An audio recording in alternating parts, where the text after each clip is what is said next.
Here we have the page number 11. So let us look at the keywords first.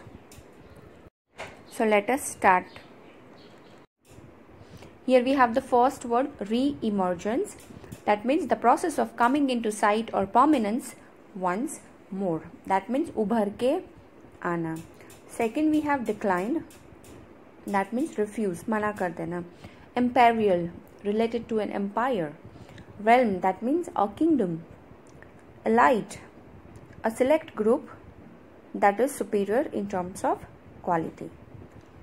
Deities का मतलब होता है a god or goddess. तो ये हुआ हमारे keywords जिसके meanings हमने अभी समझ लिए. So let us go back to page number 11. Let's read the paragraph. When the Mughal Empire declined in the 18th century, it led to the re-emergence of regional states. Chapter 10. अब क्या हुआ? When the Mughal Empire declined, जब Mughal empire ने मना कर दिया किस चीज़ का, वो हम आगे देखेंगे. बट टाइम क्या था? 18th century. It led to the re-emergence. उसकी वजह से क्या उभर के आया? Re-emergence of regional states. Regional states उभर के आए. But years of imperial pan-regional rule had altered the character of the regions. अब क्या हुआ? pan-regional rules जो हैं वो चेंज हुए और उसने रीजन का नक्शा ही बदल दिया. Across most of the subcontinent, the regions were left with the legacy of the big and small states. अब बहुत सारे रीजन्स कैसे लेफ्ट हो गए? With the legacy of big and small states that had ruled over them. बहुत सारे reason में ये बड़े और छोटे जो स्टेट्स थे उनकी जो लेगेसी थी उन्होंने ही राज किया उनके ऊपर. This was apparent in the emergence of many distinct and shared traditions. Now I'll explain the meaning of this sentence. This was apparent, मतलब वो बहुत clear था कि in the emergence of many distinct and shared tradition in the realm of governance. अब ये जो kingdom का शासन था उसमें क्या हुआ था? बहुत अलग अलग traditions share हुई, फिर management of the economy share हुई, best cultures and traditions and language वो भी शेयर हुई. Through the 1000 years between 700 and 1750. 1000 years के थ्रू क्या हुआ? कौन से टाइम के बीच में? 700 और 1750 के बीच में. The character of the different regions did not grow in isolation. मतलब ये जो रीजन्स थे वो अकेले ग्रो नहीं हुए. दिस रीजन्स फेल्ट, अब ये जो रीजन्स थे उन्होंने फील किया the impact of larger pan regional forces of integration. वो एकता का इफेक्ट, पैन रीजनल फोर्सेस का की जो एकता थी उसका इफेक्ट उन्होंने फील किया ये रीजन ने.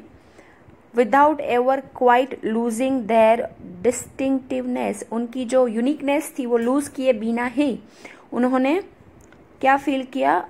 Integration of pan regional forces feel किया. Now here we have new topic which is old and new religions. पहले के टाइम में स्टूडेंट्स अलग रिलीजन्स थे और अभी के टाइम में भी अलग हैं. थोड़े बहुत चेंजेस हैं क्योंकि पहले के टाइम के जो लोग थे उनकी बिलीव्स अलग थी, उनकी ट्रेडिशंस अलग थी और उसमें बाय द टाइम चेंजेस आए हैं. The 1000 years of history that we are exploring, 1000 year की जो हिस्ट्री है जो हम लोग एक्सप्लोर कर रहे हैं उसने विटनेस किया है कि बहुत सारे डेवलपमेंट्स हुए हैं. Major developments in religious traditions, जो हमारी धार्मिक परंपराएं हैं उनमें बहुत सारे डेवलपमेंट आए हैं, मेजर डेवलपमेंट आए हैं. Peoples believe in the divine was sometimes deeply personal. लोगों की जो बिलीव थी उस टाइम पे वो डीपली पर्सनल थी, but more usually it was collective.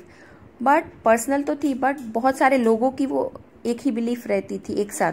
Collective belief in a super natural agency, that means religion, वो एक रिलीजन रहता था जिसमें एक रिलीजन के अंदर सबकी बिलीफ्स ट्रेडिशंस एक जैसी रहती थी, वॉज ऑफन क्लोजली कनेक्टेड, वो बहुत क्लोजली कनेक्टेड थी किसके साथ, with the social and economic organization, ये ऑर्गेनाइजेशन के साथ वो डीपली और क्लोजली कनेक्टेड थी of local communities, local community के जो ये ऑर्गेनाइजेशन थे उनके साथ कनेक्टेड थी. As the social worlds of this groups altered, so too did their beliefs. इसका मतलब है जैसे ही सोशल वर्ल्ड चेंज हुआ ये ग्रुप का, उनकी बिलीव्स भी, मान्यताएं भी चेंज हो गई. Let's read next paragraph. It was during this period that important changes occurred in what we call Hinduism today. अब आज हम हिंदुइज्म बोलते हैं ये चीज को, ये सब चेंजेस, इंपॉर्टेंट चेंजेस उस टाइम पे हुए. This included the worship of new deities. अब इसमें क्या क्या इंक्लूड हुआ? डाइटीज का मतलब होता है गॉड और गॉडेसेस, तो वर्शिप करने लगे, नए गॉड और गॉडेस का वर्शिप स्टार्ट हुआ. The construction of temple by royalty, temples बनने स्टार्ट हुए. And the growing importance of Brahmans, Brahmans का इम्पोर्टेंस बढ़ने लगा. The priest and dominant groups in society, priest जो थे या फिर डोमिनेंट ग्रुप्स जो थे सोसाइटी में, उनका धीरे धीरे क्या हुआ, इम्पोर्टेंस बढ़ने लगा. अब देखते हैं नेक्स्ट पैराग्राफ में क्या हुआ. The knowledge of Sanskrit text on the Brahmans a lot of respect in society.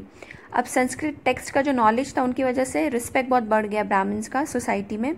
The dominant position was consolidated, उनकी जो पोजीशन थी, डोमिनेंट पोजीशंस, वो कंसोलिडेटेड हुई किसके सपोर्ट से?